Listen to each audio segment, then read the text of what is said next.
Hey Jared, how you doing? I'm doing good. Stuff. Sean Strickland's an interesting character, but when it comes to his fight style and stuff, what exactly are you expecting from him on Saturday?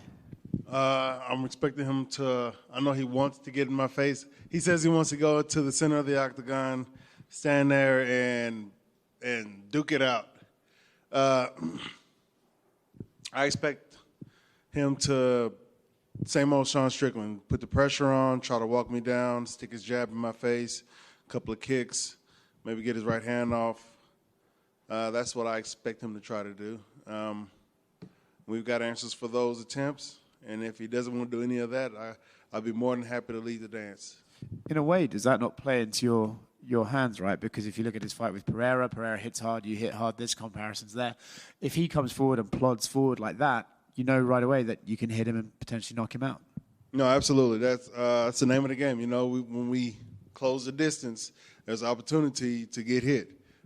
He closes the distance more, what's the word?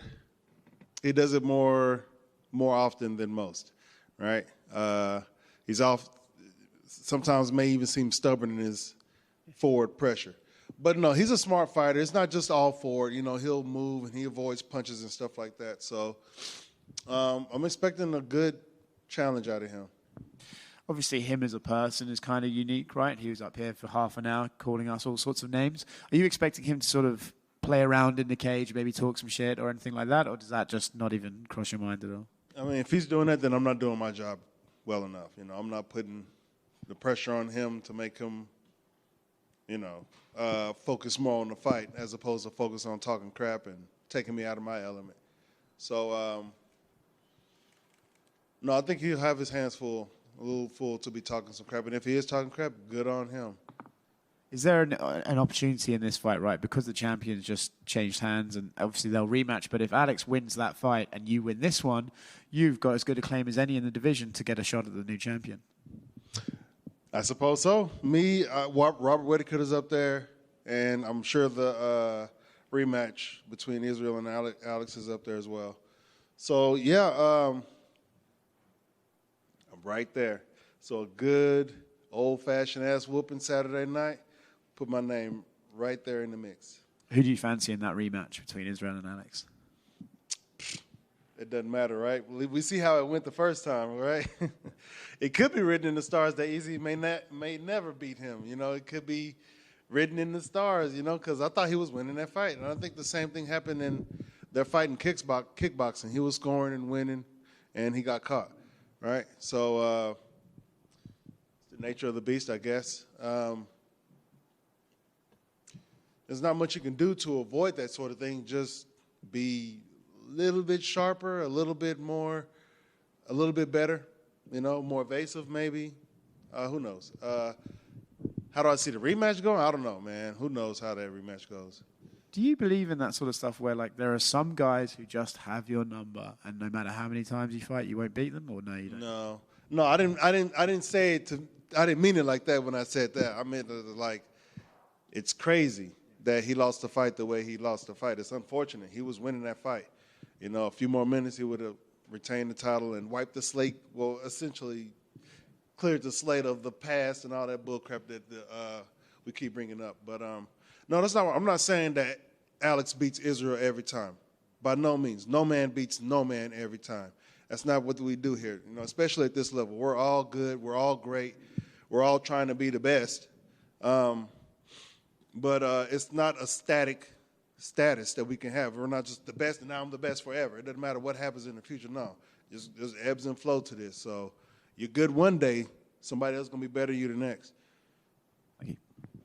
Hey, Jared. What did you think of the Izzy versus Pereira stoppage? I could see the logic in both rationales, It's a championship fight. Let him go out on this shield. On one hand, and on the other hand, he seemed compromised. He was definitely hurt against the fence. All Alex had to do was raise a knee or a shin to really do some lasting damage, right? The ref is there to protect the fighters. It could be taken many different ways.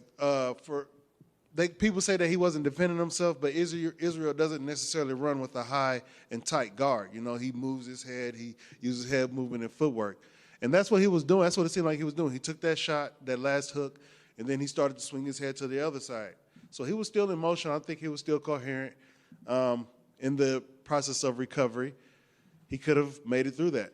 Or he could have taken another big shot and, you know, he would have had a longer suspension and maybe some scarring on his brain tissue. But to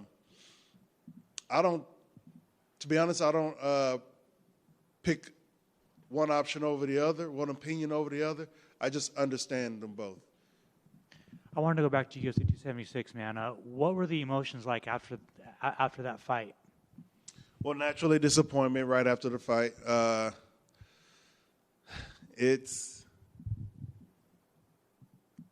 like to say it gets easier, but it doesn't. You know, I went back to the locker room and shed a few tears, and then that was it, you know. Received condolences from, you know, fans and friends and family and things like that. But essentially on the way home from the arena, I was over it. You know, I was ready to move on and get better, learn from the experience. It still sucked. You know, the sting is still there, but I don't necessarily focus on the negative. It's all about the positive. It seemed like you wanted to get right back to work. Like you had this fight booked quickly, and you were supposed to fight a couple months ago. Like, were you just ready to kind of like get over that loss and get back to the win column like as quick as you can? Well, a lot of times guys fight for the title, and they're off for a long time. You know, I don't know what they're doing, if they're just enjoying the big payday or what. I don't know.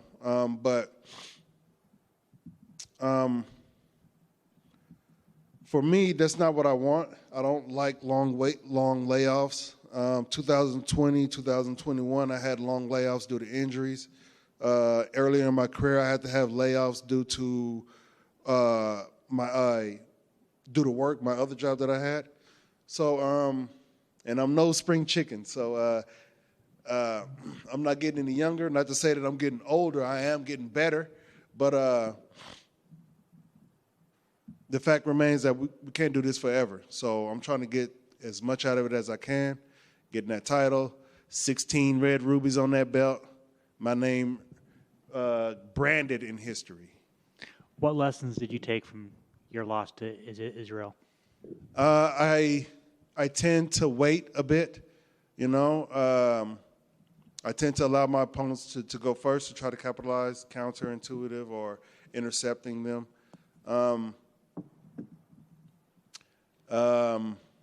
So that's one thing I've been working on, upping my output, you know, increasing my numbers.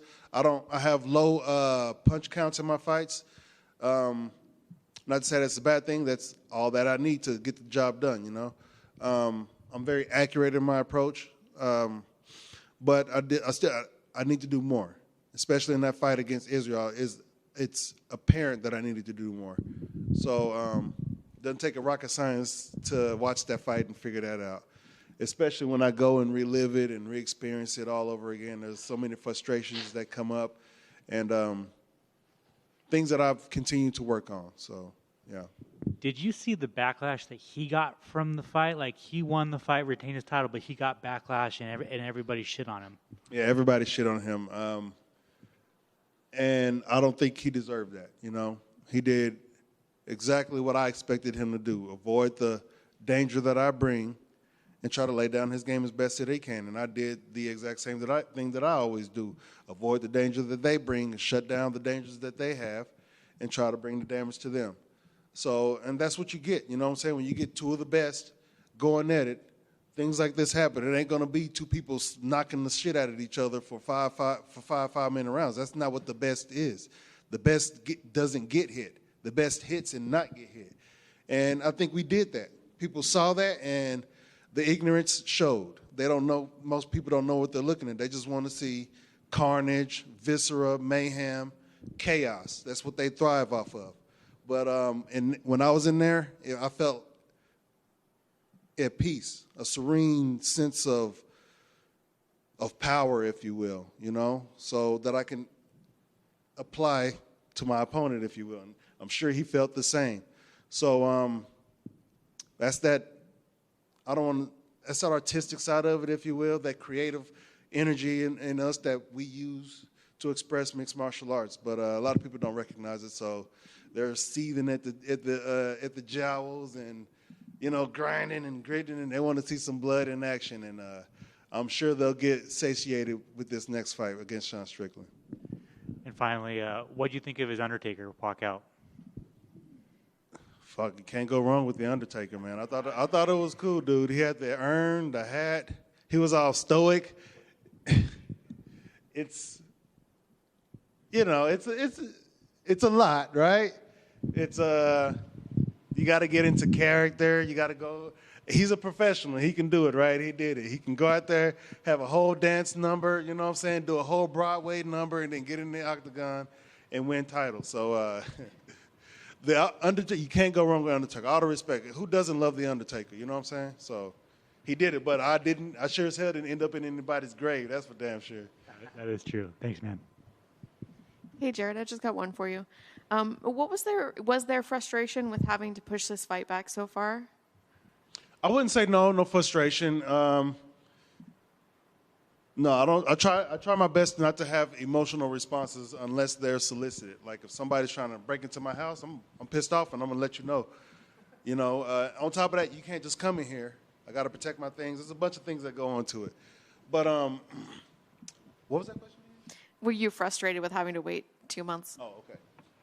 No, for me, it was just more time to prepare, to build off of the things that we were working on anyway. I don't need an opponent to go to the gym and train to help make myself better. I'm doing that automatically. I don't have fight camps. I have life camp, so I'm always in the gym. I'm always working my ass off. And the only time I really focus on one person specifically is when I get the contracts. When he had his situation, I understood. The dude had infection, had to have surgery. There's nothing I can do about that. And why would I be upset that this unfortunate thing happened to him? Because I know he wants to get in there and fight. I'm sure he wasn't too happy with it himself, but all about the silver lining, all about the positives in all aspects of it. So I was able to train more, further ingrain what we were working on prior to this, or for the last booking, and even more. So you weren't trying to get in there quicker with somebody else. You really wanted to make sure you got this specific fight. No, I did want to get in there quickly, but for the quick one, we chose Sean Strickland. And then circumstances happened. I wasn't like, I want a new person now. To be honest, at the point, there wasn't nobody. There were people saying, I want to fight him, but they were behind me. And after fighting for the title, I don't want to fight that far back. Strickland is behind me, but he's still up there. Everybody knows who he is. Everybody wants to see him fight. So he was the best option. And that's the fight that I want anyway. I like the things he brings to the octagon. So that's a challenge that I wanted to bring up to myself. The fact that he got pushed back, shit happens. Again, more time for me to prepare to whoop some ass Saturday. Thank you. Thanks for taking the time. Is it, if there aren't such things as benefits, does it feel a little bit looser, like lighter, to not have the embedded cameras, the big media thing for pay-per-view, T-Mobile? Is it cool to kind of downshift a little bit, Jared? Yes. Some days I can do without the media, the questions, the cameras, the microphones, and all that stuff. Some days I can deal with it. If I get asked a whole bunch of repetitive questions, it gets real annoying. I hate getting asked the same questions over and over and over again. So, yeah. So it's essentially every freaking fight week, Everybody's asking me about the title fight and Alex Pereira and naturally Sean Strickland. But some days are better than others. But no sweat off my sack. I guess I'm getting more accustomed to it. It's an ebb and flow. Some days I'm with it, some days not so much. Thank you, sir. And last for me, about getting accustomed to it, give me a gym and anything for anybody who's been to the mountaintop came up short, what would you say to them that fought for a title, main evented, and are just beating themselves up right now? And you could just reach out and be like, look, man, this might help a little bit. Yeah. If you're beating yourself up, then you aren't necessarily focusing on learning from whatever took place, right? So all my losses, they suck. And sometimes I cry. Sometimes I'm mad, frustrated, but not for long. I try my very best not to stay in those states of mind for very long. Because unless I'm getting a solution out of it, it is not going to serve me. It's not going to benefit me any. So it's all about, again, after these fights, it's a perfect opportunity to learn from what did I do, what didn't I do, what could I have done, what should I have done, who, all the shoulda, coulda, wouldas you can come up with. And just reflecting. It's a time for reflection, not a time for self-deprivation or anything like that. Because none of that is going to elevate you to the status that you want to be at. If it's champion, saying, "Oh, I suck. I can't believe I didn't do it." Shit like that doesn't move me closer to a title. So things like, man, if I would have did this, I should have did that. Man, I should have been doing this. We should have thought like this. We should have said something. Any of those, even if they are wrong, that process of evaluating yourself, that self-evaluation for me, is constantly ongoing, especially after these bouts, especially after training practices. So, yeah. Appreciate it. Thank you, sir, and good luck on Saturday. Thank you. Hey, Jared. Strickland said earlier that he's got no game plan for you. Do you believe that, or do you think he really doesn't have a strategy? I'm sure his coaches have a strategy. I don't know if he has a strategy. The coaches, try to say some shit to him and hope the best that he does it. But that's typical, right? I expect the same Strickland we've seen the last couple of fights. Have you ever walked into anything, whether it's in a cage or outside of sports, where you've got no strategy? Say again? Have you ever walked into the octagon or a training session where you've got no game plan? Have I? Yeah, can you relate to what he's saying at all? I can relate. I can definitely relate. Most fights, you don't really go into it thinking, okay, A, B, and C, and D, and I'm going to do this in this order, and it's going to go A, C, B, D, and then it's going to go D, C, A, B. No. People do it. People can do it, but my brain don't work like that. That's too much logistics. That's too much paperwork. I'm more into the physical manifestation of things as opposed to the writing it down and jotting it out and things like that, the logistics part of it. I let the brain deal with all that logistics, all that logging this here and logging that there. It just comes out of my being when the time is ready.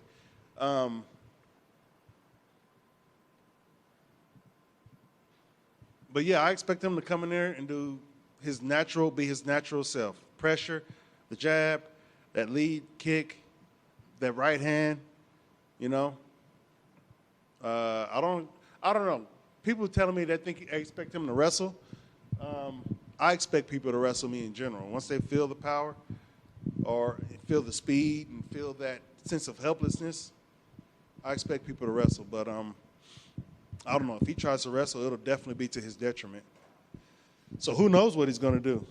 This is just something we've been asking a lot of the fighters this morning, but with the holidays coming up, and as an athlete, what's your number one tip for regular people who want to lose the weight they've gained over Christmas? Well, don't do Christmas, right? Don't do Thanksgiving. These are times where people tap into gluttony, right? If you need some motivation, gluttony, one of the 7 deadly sins, and we glorify it every year, multiple times a year. So gluttony is no good for us, especially now with the poisons they've been putting in the food. I don't know if anybody knows this, but somebody told me, I can't remember who was telling me, but since COVID, they've passed laws where these companies don't have to put everything they're putting in these foods on the labels. And we all know that when COVID happened, a lot of ingredients and products weren't able to be acquired by these companies. So what they do, they went to somebody who had some cheap laboratory-made ingredient and threw it in there, and they don't have to tell us about it. So now we're hearing about all kinds of people coming up with, what's the word? a rise in sicknesses and disease. It could be due to other things. I'm not going to mention it here on the microphone, but, diet is important, and the foods that we are taught to eat, especially here in America, aren't really that good for us. So we live in an age of like people looking for hacks. Are there any hacks to lose weight? Hacks? Yeah. Fucking do it. Do it. There is no hacks to life. There is no, okay, what's the cheat code for life? I'm like, you either got it or you don't. You're either in the right place or you're not. It's just all those energies combining to create that moment for you. You have control over it. I wouldn't say we all have 100% control over it, but we have some control over it. Like, I get up and I go to the gym and I eat good and I think good. Therefore, I feel good. When I get in the octagon, I plan on performing good. That amongst other things. So there are no easy, there may be some easy hacks but that's subjective, right? That's what you might find easy, I might not find easy. I don't like doing paperwork, but there's some people in here who loves typing and making letters and organizing shit. I hate that. I hate even just spending my brain energy on, okay, bullet point number 1. No, that's not what I like doing. I'd rather, okay, what do we do? How do we do it? All right, let me go do it. All right, let me do it over and over, and let me increase my proficiency that way, not through writing it out and doing all that boring stuff.